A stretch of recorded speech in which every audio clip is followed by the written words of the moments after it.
Hi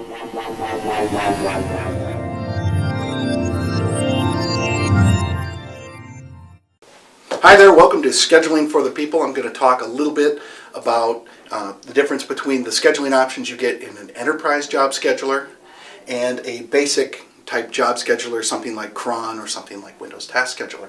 So let's just kind of hit the board here a little bit. So really the first kind of options you're going to get are the really basic options, like things like a simple date and time or a simple repeating weekly schedule.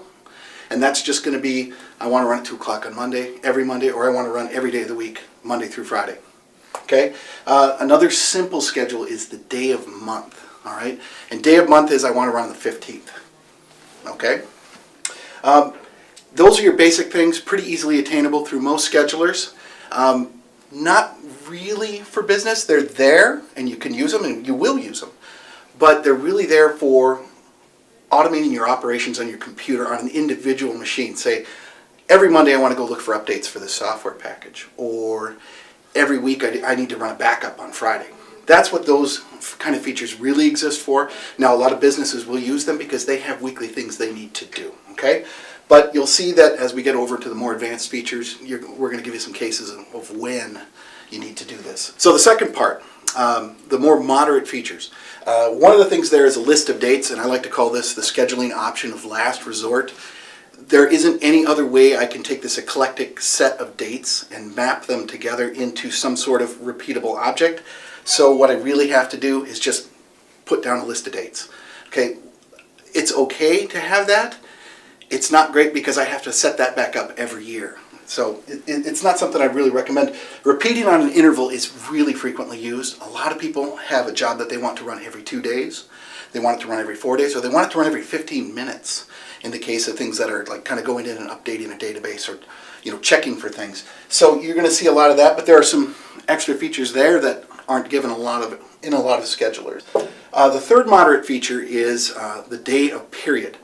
And it's a lot like day of month, but day of month is a little bit limited when you're talking about things that you want to run quarterly or biannually or yearly.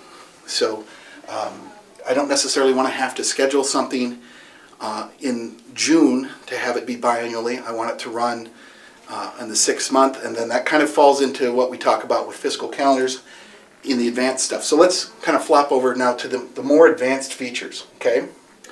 A really important advanced scheduling feature is holiday exceptions. There are a lot of jobs that you're going to run that you're not going to want to have run on a holiday because the output is going to come out, there's not going to be anybody there, okay? The other side of that is workday versus non-work day.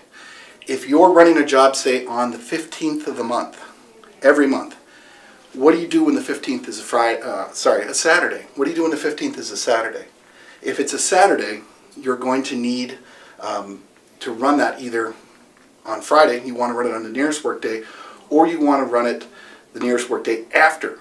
So that's an option that you're really going to want to look for. Another thing that day of month really doesn't do well in a lot of schedulers is running from the end of the month. Anybody can say, I want to run the first day from the start of the month, but running from the end of the month, say I want to run 2 days from the end of the month, that moves every month almost, right? Because a lot of months don't have the same number of days. So being able to set that and say 2 or 3 days from the end of the month and mix that in with the workday, non-workday, you're always going to get things that are going to run close to the end of the month, but on a workday. Another good option for your interval jobs, especially if you're running them in 5 to 10 minute intervals, is to allow for the job to be skipped if the last iteration of it is still running. What will happen a lot of times is your data will grow over time, which will make your jobs run just a little bit longer each time. And eventually you kind of outgrow that window that you had for that job.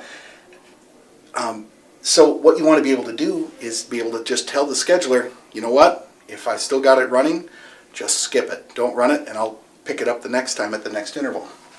And the last piece is really not a schedule, but it's where a lot of scheduling should go. You need to go into an event-driven model.